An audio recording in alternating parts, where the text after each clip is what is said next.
Allah mendatangkan cobaan-cobaan pun karena Allah tahu itu yang sedang dibutuhkan oleh hambanya. Allah sangat sayang dengan kita. Kalau sama orang tua saya kita minta, orang tua kita umumnya memenuhi kebutuhan kita, maka Allah lebih menyayangi kita daripada orang tua kita. Dan itu sumpah Nabi SAW. Demi zat yang jiwaku dalam genggamannya, sesungguhnya Tuhan karena Allah lebih sayang kepada kalian daripada ibu itu kepada anaknya. Jadi jelas gitu. Tidak boleh ada yang kita masukkan di situ prasangka. Tapi kita buruk, tapi kita bersangka baik kepada Allah Subhanahu wa Ta'ala. Prasangka apa yang Allah suruh dan apa yang dilarang. Inna kata Nabi SAW, in dhanna bi. Ini Allah berfirman hadis qudsi. In dhanna bi khairan falahu. Wa in dhanna syarran falahu. Kalau dia menyangka baik kepadaku kata Allah, maka baginya kebaikan.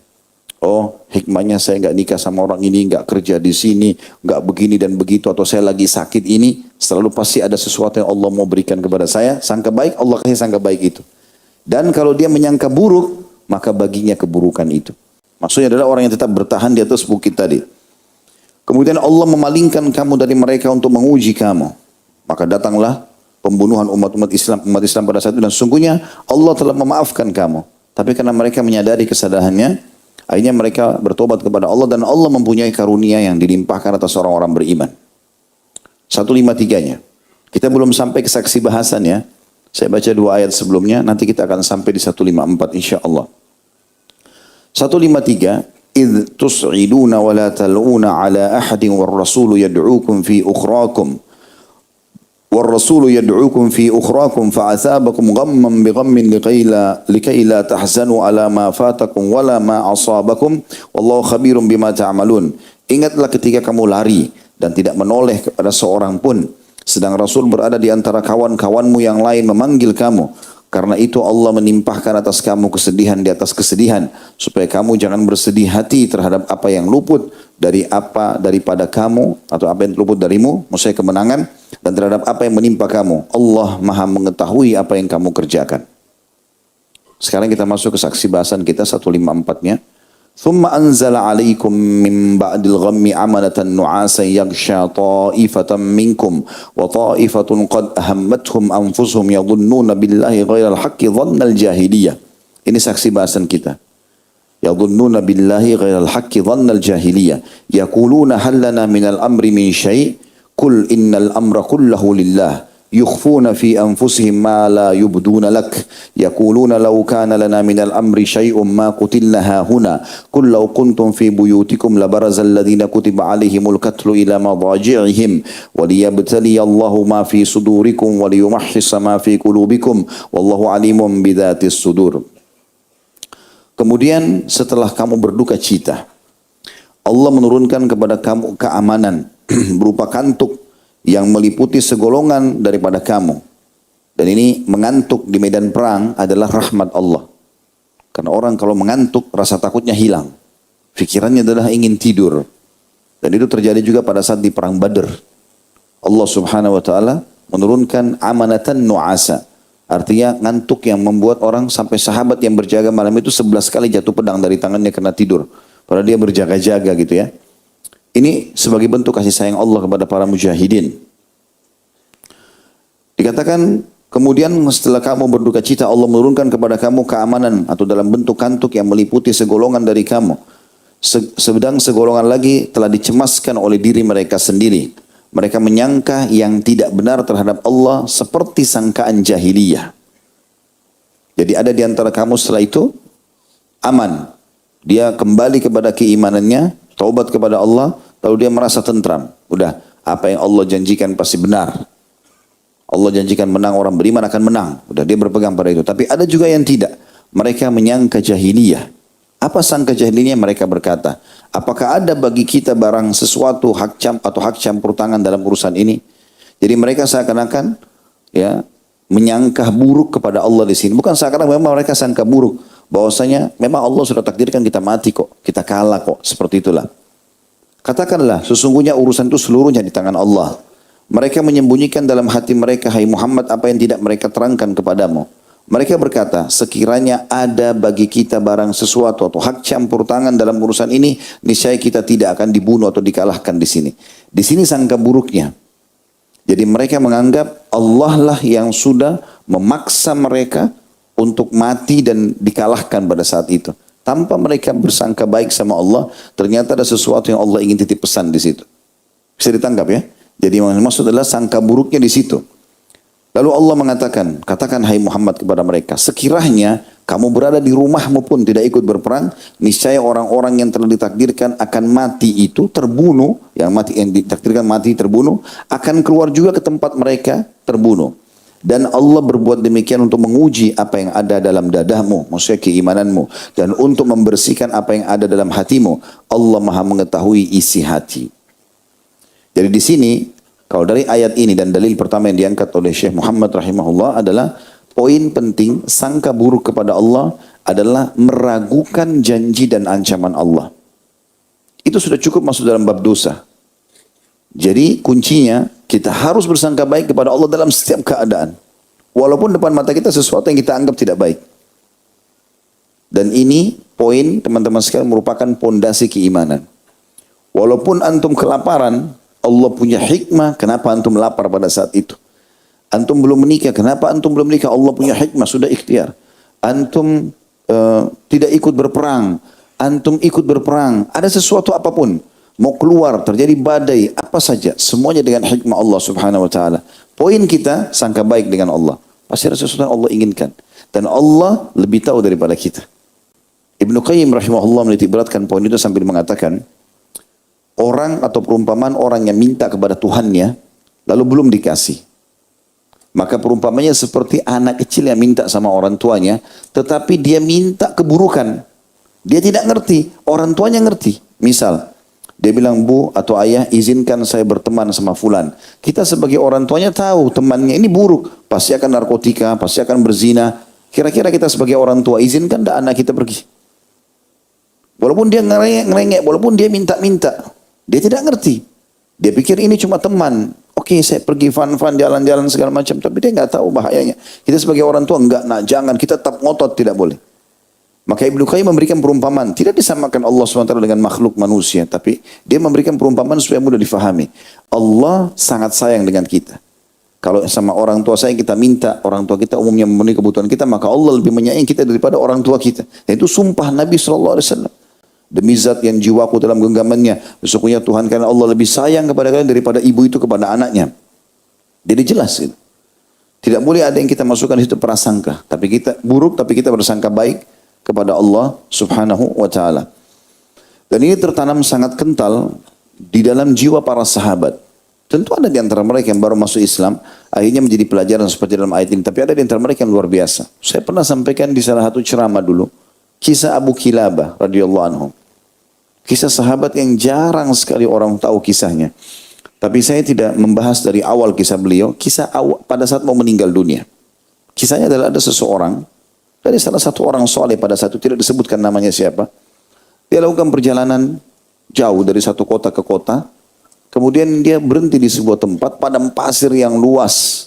Gak bertuan, gak ada orang di situ. Dia capek, dia haus, dia ingin mampir, ada orang enggak, cari kiri kanan enggak ada. Sampai dia jalan-jalan temuin ada satu kemah rupanya. Dia pikir ini mungkin kemah orang Badui, bisa dia mampir di situ. Dia mampir, dia ucapkan salam, rupanya ada orang jawab salam dari dalam. Setelah dia salam, assalamualaikum, dia jawab waalaikumsalam. Dia bilang saya masuk, orang ini ceritakan, dia bilang saya masuk di kemah itu. Begitu saya masuk di kemah itu, saya temukan ada orang yang belum pernah saya lihat ada orang separah itu. Kedua tangannya puntung, kedua kakinya puntung, kedua matanya buta. Tertidur di atas tanah. Tikar sudah sangat tua. Di padang pasir sendirian. Kemahnya pun sudah sangat tua. Kata dia, saya belum pernah melihat ada pemandangan seburuk itu. Lalu saya tanya, semoga Allah merahmatimu wahai hamba Allah. Kata orang ini kepada orang yang sakit tadi. Siapa anda ini? Gitu. Bagaimana bisa anda di tengah-tengah padang pasir ini? Maka dia bilang, saya salah satu dari hamba-hamba Allah. Tidak penting kamu harus mengetahui siapa saya. Tapi saya butuh pertolongan. Bisa tolong saya, kata orang yang lumpuh itu. Kata orang ini, tentu saja, silahkan. Suruh saja. Dia bilang, saya sudah bertahun-tahun tinggal berdua sama anak saya di kemah ini. Dan dia yang memenuhi semua kebutuhan saya, seorang anak laki-laki. Sekarang sudah 3 hari gak pulang-pulang. Tolong cari dia. Di padang pasir ini gak ada yang tinggal kecuali saya berdua. Jadi kalau kau temukan ada orang sini berarti itu anak saya. Panggil dia, sudah 3 hari dia nggak layanin saya. Kata orang ini mengatakan baiklah. Dia bilang saya keluar kelilingi, muter-muter, nggak ada. Lebih jauh lagi saya jalan, saya temukan ada satu anak laki-laki masih muda, belasan tahun, tertidur, ya, terjatuh di tanah, dikerumuni sama singa. Lagi dicopot-copotin dagingnya. Ya. Lagi dimangsa sama singa-singa itu. Dia bilang saya yakin pasti ini anaknya. Gitu. Saya tidak dekatin lagi, sudah jelas ini pasti anaknya. Maka saya pulang ke kemah. Terus saya bilang sama diri saya sendiri, bagaimana caranya saya bicara sama orang ini? Sementara dia sudah buta, tangannya 2 puntung, kakinya puntung. Gimana caranya saya jelasin? Tambah anaknya mati, gitu kan? Maka dia bilang, saya masuk kemah tersebut, tawakal Allah. Saya bertawakal, saya mengatakan, wahai hamba Allah, semoga Allah merahmati anda. Apakah anda mengetahui kisahnya Ayub alaihissalam? Kata orang itu, iya, saya tahu. Apa yang menimpa dia, saudaraku? Kata orang itu, tentu saja selama 20 tahun dia mendapatkan nikmat, dicoba juga sama Allah selama 20 tahun. Dia dikarunia Allah 12 orang anak laki-laki, mati semuanya dalam satu kali kejadian, satu hari. Mereka lagi makan, rubuh bangunan, mati semua 12 anaknya. Dia juga ditimpa penyakit selama 20 tahun. Lalu kata orang ini, jazakallahu khairan, semoga Allah balas anda dengan kebaikan. Lalu apa yang terjadi dengan Ayub? Kata orang itu, dia bersabar. Dan lalu apa yang terjadi? Allah gantikan dia. Karena memang Al-Quran menceritakan itu ya. Setelah bersabar 20 tahun, Allah ganti dia, istrinya jadi hamil, melahirkan 24 anak. Tapi karena kesabarannya, ya, ada seperti time limit. Jadi kalau kita sedang diuji sama Allah SWT menguji kita teman-teman, itu ada garis start, ada garis finish. Kalau antum sabar sampai garis finishnya, maka nanti balasannya akan maksimal. Nabi Ayub AS 18 tahun diuji oleh Allah SWT, sakit, gak pernah berkeluh kesah, ikhtiar iya. Sudah 18 tahun istrinya bilang, wahai Nabi Allah, saya sedikit masuk kisah ini dulu baru kita kembali nanti kisah itu. Dia bilang, wahai Nabi Allah, mohonlah kepada Allah Subhanahu Wa Taala untuk menyembuhkan anda supaya anda bisa berdakwah. Sekarang sudah sekian tahun, 18 tahun tidak berdakwah, tidak ada orang yang bisa mendekat, takut karena penyakit ini menular. Tidak usah minta anak lagi, tidak usah minta harta karena dulunya dia kaya raya, anaknya juga 12 orang laki-laki semua. Kata Nabi Ayub AS kepada istrinya, berapa tahun dulu kita mendapatkan nikmat? Kata dia, istrinya bilang 20 tahun. Sekarang berapa tahun kita diuji? Kata istrinya 18 tahun. Dia hitung. Kata Nabi Ayub, saya masih malu minta sama Allah.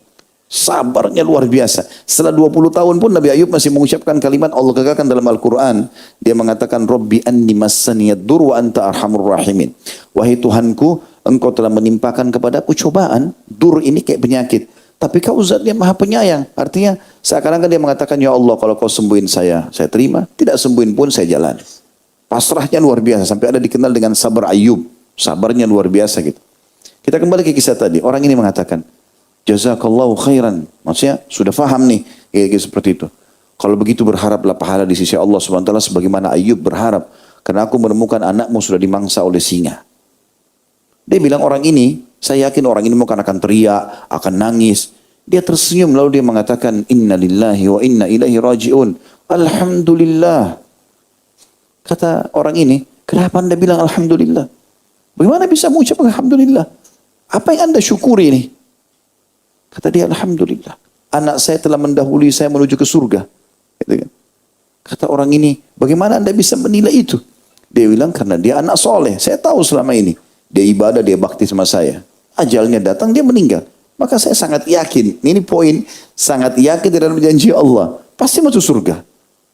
Kata orang ini yang sedang mengisahkan kisah, saya kagum betul dengan imannya orang ini. Dalam kondisi seperti itu. Kemudian dia mengatakan, Alhamdulillah, saya selalu bersyukur kepada Allah atas nikmatnya. Kata orang ini, nikmat apa yang anda syukuri? Mata anda buta, tangan anda puntung, kaki anda puntung. Apa yang anda syukuri? Dia mau belajar. Maka orang itu mengatakan, Alhamdulillah, Allah masih bisa membuat lisan saya mengucapkan kalimat syukur ini saja, sebuah nikmat yang tidak terhingga dan tidak bisa dinilai. Lalu orang itu yang sedang sakit mengatakan, asyhadu an la ilaha illallah wa asyhadu anna Muhammad Rasulullah, terus meninggal dunia. Kata orang yang bawa berita ini, saya tambah bingung hadapinya. Saya tidak kenal orang ini siapa, tiba-tiba dapat berita anaknya mati, orang ini ngomongnya penuh dengan keimanan, siapa orang ini gitu. Dia bilang, saya keluar dari kemah. Coba cari orang, siapa yang bisa bantu saya kuburkan orang ini. Teriak-teriak.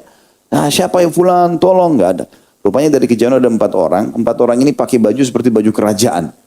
Jadi kelihatan orang-orang ini pejabat. Tapi zaman dulu belum ada mobil. Orang pakai kuda, lewat.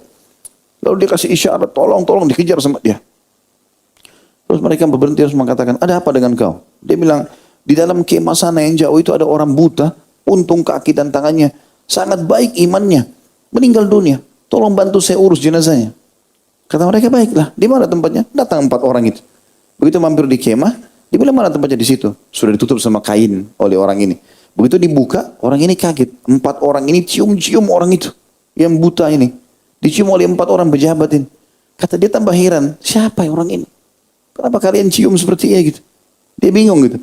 Lalu kemudian mereka mengatakan, apa kau tidak kenal orang ini siapa? Dia bilang, tidak. Demi Allah saya nggak tahu. Ini Abu Kilabah. Salah satu sahabat Nabi yang masih hidup ya ini. Sudah meninggal dunia. Kata dia, oh pantas imannya luar biasa. Gitu. Maka diambil pelajaran pada saat itu. Kata dia, kenapa? Ada apa dengan dia? Kenapa dia bisa terpencil sampai ke padang pasir begini? Dia bilang, ketahui orang ini karena luasnya ilmunya dulu. Dari sekian tahun kami ini ditugaskan oleh khalifah untuk mencari dia. Sudah sekian tahun kami cari.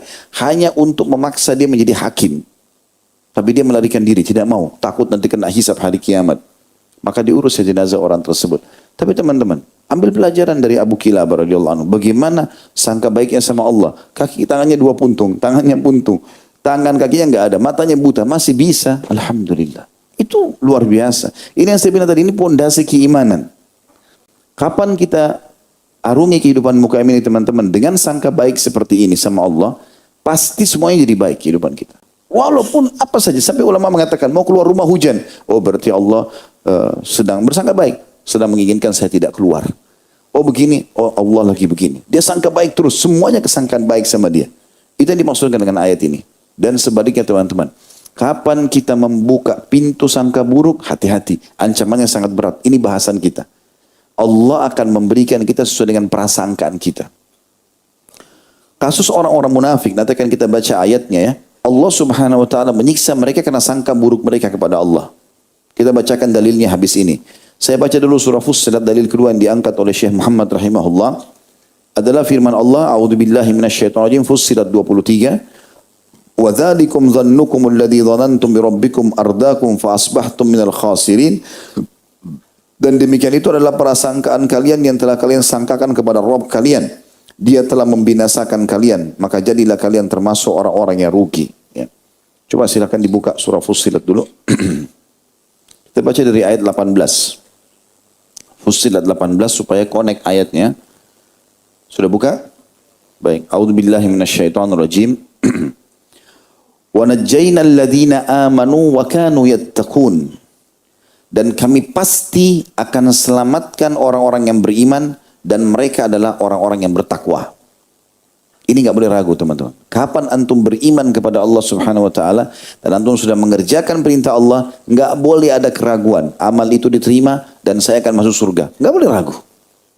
Sebagaimana Allah mengatakan di ayat 19-nya, wa yauma yuhsyaru a'da'ullahi wa yauma yuhsyaru a'da'ullahi ilan nari fahum yuzaun.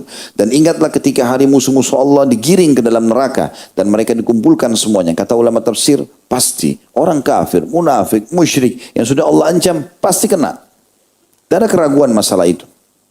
Ayat 20. Hatta idza ma ja'uha syahida alaihim sam'uhum wa absaruhum wa juluduhum bima kanu ya'malun. Sehingga apabila mereka sampai ke neraka, pendengaran, penglihatan dan kulit mereka menjadi saksi terhadap mereka tentang apa yang telah mereka kerjakan. Ayat 21. Wa qalu li junudihim lima syahidtum alaina. Qalu antaqana Allahu alladhi antaqa kulla syai'in wa huwa khalaqakum awwala marratin wa ilaihi turja'un. Lalu mereka, orang-orang kafir ini berkata kepada kulit-kulit mereka sendiri, "Mengapa kamu menjadi saksi terhadap kami?" Maka kulit mereka menjawab, "Allah yang telah menjadikan segala sesuatu pandai berkata, telah menjadikan kami pandai pula berkata. Dan dialah yang telah menciptakan kamu yang pertama kali dan hanya kepadanya lah kamu dikembalikan." Ayat 22-nya, Wa ma kuntum tastatiruna an yashhada alaikum sam'ukum wala absarukum wala juludukum walakin dhanantum anna Allah la ya'lamu katsiran mimma ta'malun. Kamu sekali-kali tidak dapat bersembunyi dari kesaksian pendengaran, penglihatan dan kulitmu kepadamu. Bahkan kamu mengira bahwa Allah tidak mengira, tidak mengetahui kebanyakan dari apa yang kamu kerjakan. Ini poin yang kedua dari sangka buruknya orang kepada Allah. Dia berpikir apa yang dia kerjakan Allah nggak tahu. Sehingga akhirnya dia berbuat semaunya. Allah nggak akan hukum. Dia sembunyi tidak ada yang tahu. Padahal sebenarnya Allah SWT mengetahui dan menyaksikan semua. Ini bentuk sangka buruk yang kedua. Sangka buruk yang pertama tadi, ragu dengan masalah janji Allah dan juga ancaman Allah SWT. Maka Allah mengatakan ayat 23 ini saksi bahasan kita. وَذَلِكُمْ ظَنُّكُمُ الَّذِي ظَنَنْتُمْ بِرَبِّكُمْ أَرْدَاكُمْ فَأَصْبَحْتُمْ مِنَ الْخَاسِرِينَ. Dan yang demikian itu adalah perasaan kamu yang telah kamu sangka kepada Tuhanmu. Dia telah membinasakan kamu. Karena itu Allah hukum kalian, maka jadilah kamu termasuk orang-orang yang rugi. Jadi ternyata karena prasangka mereka kepada Allah Subhanahu wa taala yang tidak benar, masa sih tangan bisa bicara hari kiamat, telinga bisa jadi saksi, mata bisa jadi saksi? Enggak mungkin. Ini pertanyaan-pertanyaan tanda-tanda orang munafik ya. Orang beriman teman-teman, masuk akal, enggak masuk akal, saya beriman. Itu Abdullah bin Mas'ud katakan tentang Abu Bakar radhiyallahu anhu majma'in. Kan beliau mengatakan, kami enggak bisa dibedakan sama Abu Bakar dari sisi sholat. Sama, Abu Bakar sholat, kami sholat. Abu Bakar puasa, kami puasa. Dia sedekah, ya kami sedekah. Dia jihad, ya kami jihad. Tapi kami tidak bisa menyamai Abu Bakar, apalagi melebihi dari sisi keyakinannya. Allah sama Rasulnya bilang enggak ada sama sekali keraguan. Benar-benar salah. Dan semuanya sangka baik. Gitu kan? Makanya pernah saya ceritakan yang serigala berbicara kepada orang Badui. Waktu orang Badui itu lagi kehilangan, dicuri satu ekor domba oleh serigala di Madinah, di luar Madinah. Kemudian dikejar sama dia, dipukul serigala itu, dombanya lepas. Serigala itu bicara pakai bahasa manusia. Dalam riwayat sahih. Apa yang dikatakan? Kenapa kau mengambil rezeki yang sudah Allah kasih untukku? Kata orang Badui ini, bagaimana bisa serigala bahasa manusia? Kata dia, kenapa kau heran? Sementara ada sesuatu yang harus lebih kau herani. Yaitu di kota Madinah, serigala ini bilang, ada seseorang utusan Allah yang masih diragukan oleh banyak manusia. Maka dia langsung tinggalkan serigala itu, diambil dombanya semua, dia masuk Madinah cari, mana ini utusan Allah. Sampai di hadapan Nabi SAW dia syahadat. Lalu dia ceritakan kepada Nabi SAW, ya Rasulullah, saya masuk Islam gara-gara serigala bicara nih, pakai bahasa manusia. Orang-orang di masjid bimbang, benar enggak nih? Apa kata Nabi SAW? Aku, Abu Bakar dan Umar percaya itu. Maksudnya apa? Kalian tidak percaya enggak masalah, tapi ini benar terjadi. Seperti itu. Dan banyak kasus terjadi seperti itu. Masuk Islamnya Abi Dzar radhiyallahu anhu. Masuk Islamnya Tamim ad-Dari. Tamim ad-Dari radhiyallahu anhu. Itu orang Nasrani. Kapalnya terdampar masuk ke pulaunya Dajjal. Jadi yang selama ini Nabi ceritakan Dajjal akan keluar sudah ada dari zaman Nabi SAW. Di sebuah pulau terdampar. Lalu dia terdampar, diceritakan panjang lebar dalam hadis Bukhari. Terdampar kapalnya, masuk ke pulau. Dia temukan orang yang matanya satu rusak, terantai, panjang lebar. Bertanya banyak hal. Termasuk yang ditanya adalah, apakah sudah keluar Nabi yang tidak bisa membaca dari Jazirah Arab? Kata Tamim ad-Dari, ya. Apa yang terjadi sama dia? Kata orang itu di dalam gua di gunung. Di dalam gua di pulau itu. Dia bilang, sudah diusir oleh kaumnya. Kemudian dia sudah pindah ke Madinah. Kata orang itu, apa benar terjadi? Kata dia, iya. Kata Tamim ad-Dari sama teman, iya. Kata orang itu, apa kok kalian sudah beriman pada dia? Kata Tamim ad-Dari, belum. Kata orang ini, ketahuilah saya Dajjal yang akan keluar nanti di akhir zaman dan pulanglah berimanlah pada dia karena keselamatan ada padanya. Maka Tamim ad-Dari langsung naik kapal sama temannya pergi cari Madinah. Mana Madinah? Sampai Madinah, tiba di masjid, baru Nabi SAW selesai ceritakan tentang Dajjal. Baru selesai ceritanya. Lalu Tamim ad-Dari mengatakan, ya Rasulullah, saya datang Nasrani mau masuk Islam. Ceritakan kisahnya masuk Islam. Lalu diceritakan, ya Rasulullah, saya masuk Islam gara-gara ini kejadiannya. Begitu Nabi dengar, Nabi bilang, sebentar, kumpulin kembali masyarakat Madinah. Kumpulin. Bukankah saya baru ceritakan kepada kalian tentang Dajjal? Kata mereka, betul ya Rasulullah. Ini orang baru ketemu. Udah begitu kisahnya. Ini orang baru ketemu. Gitu. Dengarkan ceritanya, diceritakan sama dia. Orang teman-teman yang yakin dengan Allah Azza wa Jalla, maka tidak ada keraguan. Ya. Termasuk teman-teman sebenarnya tidak ada jarak antara kita dengan masalah alam barzah dan alam akhirat ini. Tidak ada jarak. Kita tinggal mati pindah alam nih. Dan kita akan ketemu semua itu. Hadis-hadis tentang masalah itu teman-teman. Nanti kalau ada orang mukmin meninggal, maka ruhnya akan dibawa lalu ketemu dengan ruh-ruh orang beriman yang lain. Mereka saling ngobrol, bagaimana kabarnya fulan? Bagaimana kabarnya fulan? Sampai malaikat mengatakan, biarkan dia, jangan banyak bertanya padanya. Dia baru meninggalkan kepenatan dunia. Itu ada hadis-hadis seperti ini. Dan ini orang beriman sudah tidak ada keraguan. Masuk akal tidak masuk akal, mereka beriman tentang masalah itu. Dan akhirnya kita bersangka baik dengan Allah Subhanahu wa taala. Kemudian selanjutnya tentang orang munafik. Allah berfirman di dalam surah Al-Fatih ayat 6. A'udzu billahi minasyaitonir rajim. Wa yu'adzibal munafiqina wal munafiqati wal musyrikina wal musyrikati adh-dhannina billahi dhanna as-saw 'alaihim dairatus saw wa ghadiballahu 'alaihim wa la'anahum wa 'adda lahum jahannam wa sa'at masira. Dan supaya dia Allah mengadab orang-orang munafik laki-laki dan perempuan dan orang-orang musyrik laki-laki dan perempuan yang mereka itu berprasangka buruk terhadap Allah. Mereka akan mendapat giliran kebinasaan yang amat buruk dan Allah memurkai dan mengutuk mereka serta menyediakan bagi mereka neraka jahanam dan neraka jahanam itu adalah seburuk-buruk tempat kembali. Apa yang orang munafik lakukan teman-teman sekalian? Semua yang Allah dan Rasulnya sampaikan diragukan sama mereka. Waktu Nabi SAW suruh, siap-siap kita pergi perang Tabuk. Subhanallah, Allah menguji di situ imannya orang-orang beriman. Ya. Sampai ulama mengatakan perang Tabuk itu sebenarnya antara Muslimin sama Romawi. Tapi Heraklius pada saat itu, Kaisar Romawi, nggak berani menemui Nabi SAW. Karena setelah musyawarah dengan para pendetanya, maka mereka ambil kesimpulan, kalau ini benar Nabi, kita pasti kalah. Dan kita berbahaya kalau kalah ini hancur, masuk neraka segala macam. Udah nggak usah kita temuin, walaupun pasukan kita besar.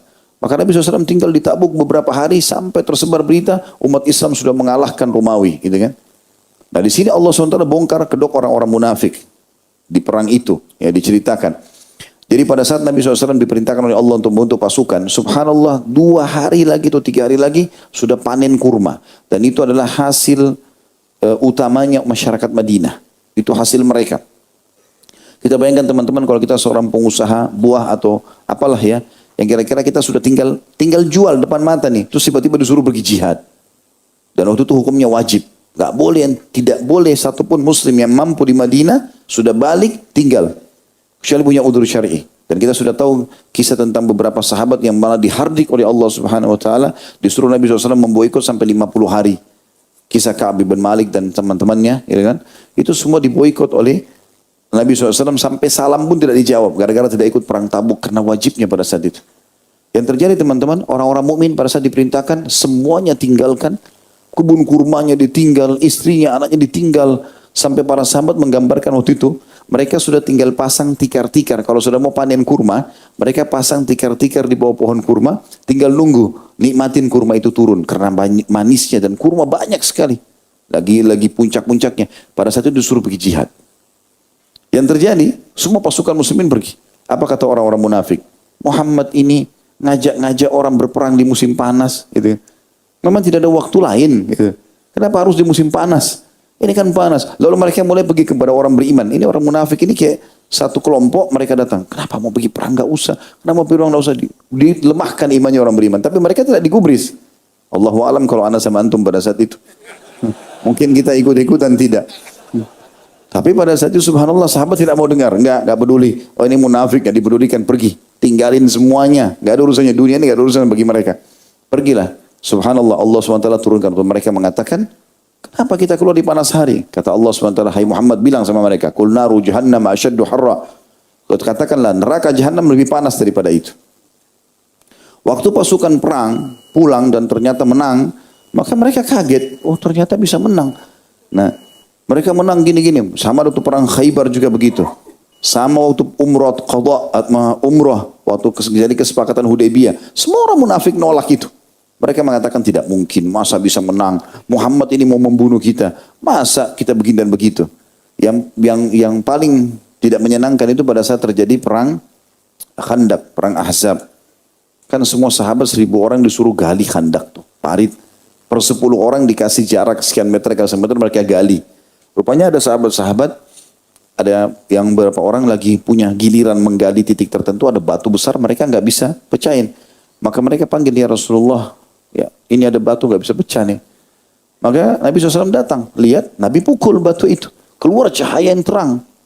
Rupanya sebagian sahabat lihat. Ya. Maka Nabi SAW mengatakan, Allahu Akbar. Terus Nabi pukul lagi, keluar lagi cahaya. Nabi takbir lagi sampai 3 kali. Kata para sahabat, ya Rasulullah, kenapa tadi anda takbir? Ada apa? Dan kami lihat cahaya. Kata Nabi SAW, kalian melihatnya? Kata mereka, iya. Kata Nabi SAW, Allah memperlihatkan kerajaan umatku sampai ke pelosok-pelosok timur dan barat. Menguasai dunia. Apa kata orang munafik? Muhammad nih, sekarang saja kita mau keluar dari khandak ini, ketakutan luar biasa karena 10.000 pasukan Ahzab sudah depan mata. 10.000 ini semua pasukan kuda, semuanya ahli perang. Gitu loh. Dan ini kalau masuk ke Madinah, habis karena pasukan umat Islam cuma 1.000 secara hitung-hitungan ya. Tapi pada saat itu mereka mengatakan, kita keluar saja ke depan rumah tidak merasa aman. Apalagi sekarang dijanjikan menguasai dunia. Mereka nggak percaya. Subhanallah, begitu sifat orang munafik. Jadi jangan sampai masuk ke sifat itu. Apapun yang Allah dan Rasul janjikan teman-teman, biar kita tinggal sendiri di muka bumi ini beriman, tetap janji Allah benar. Apalagi kalau dasarnya kayak sekarang depan mata, banyaknya umat Islam, banyaknya masjid, tidak ada keraguan. Kalau kita kalah di satu titik, maka itu pasti ada hikmah tertentu. Tidak mungkin tidak. Maka sangka baik dengan Allah, itu bahasannya. Saya bacakan dulu baru kita break sholat insyaAllah. Lalu Syekh Muhammad mengangkat riwayat hadis Ibnu Umar radhiyallahu anhu, beliau mengatakan, akbarul kabair su'udz dhannu billah. Rawahu Ibnu Mardawayh. Dosa paling besar adalah bersangka buruk kepada Allah. Ini ada footnote nomor 21 dikeluarkan oleh Ad-Dailami dalam Musnad Al-Firdaus, jadi 1 halaman 364, tapi hadis ini didhaifkan oleh Syekh Albani. Tapi umumnya ya ada ulama yang berpegang pada hadis ini termasuk Syekh Muhammad sendiri. Juga Jabir radhiyallahu anhu meriwayatkan bahwasanya aku mendengar Rasulullah SAW bersabda sebelum wafat beliau 3 hari, la yamutanna ahadukum illa wa huwa yuhsinu dhannu billah atau yuhsinu dhanna billah. Akhrajahu Bukhari wa Muslim. Janganlah salah seorang dari kalian meninggal dunia kecuali keadaan bersangka baik kepada Allah. Luas maknanya hadis ini. Maksudnya, kalau kau sudah beriman muslim, yakin kau akan masuk surga.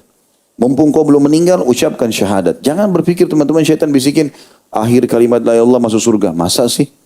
Benar enggak saya kalau ucapin la ilaha illallah masuk surga? Lo begitu perkataan Nabi SAW, enggak boleh ragu. Gitu kan? Itu yang dimaksud dalam bahasan kita. Ibnu Abi Dunya juga menambahkan, fa inna qauman ardahum su'a dhannihim billah, faqala tabaraka wa ta'ala wa dzalikum dhannukum alladhi dhanantum bi rabbikum ardaakum fa asbahtum minal khasirin. Sesungguhnya satu kaum telah dibinasakan oleh buruk sangka mereka terhadap Allah. Kemudian Allah tabaraka wa ta'ala berfirman, itulah prasangkaan kalian yang kalian sangka kepada Rabb kalian, maka itu membinasakan kalian. Jadilah kalian termasuk orang-orang yang merugi. Hadis riwayat Ahmad nomor 14.775 tentunya. Dan dalam riwayat kedua Al-Bukhari Muslim dari Abu Hurairah beliau mengatakan, qala Allah Ta'ala ana inda dhanni 'abdi bi. Allah Ta'ala telah berfirman, aku menurut prasangkaan hambaku kepadaku. Hadis sahih riwayat Bukhari nomor 7505 dan Muslim 2675. Lalu ditambah riwayat Ahmad dan Ibn Hibban, tambahannya menjelaskan kepada kita prasangka apa yang Allah suruh dan apa yang dilarang. Inna, kata Nabi SAW, in dhan nabi, ini Allah berfirman hadis qudsi, in dhan nabi khairan falahu, wa in dhanna syarran falahu. Kalau dia menyangka baik kepadaku, kata Allah, maka baginya kebaikan. Oh, hikmahnya saya enggak nikah sama orang ini, enggak kerja di sini, enggak begini dan begitu, atau saya lagi sakit ini, selalu pasti ada sesuatu yang Allah mau berikan kepada saya. Sangka baik, Allah kasih sangka baik itu. Dan kalau dia menyangka buruk, maka baginya keburukan itu. Jadi hadis riwayat Ahmad dan disahihkan oleh Albani nomor 8833. Ini bahasan kita insyaAllah. Akan ada beberapa poin saya tambahkan, tapi insyaAllah setelah sholat sebelum pertanyaan nanti berhubungan dengan penjelasan yang lebih lanjut ini. Allahu a'lam.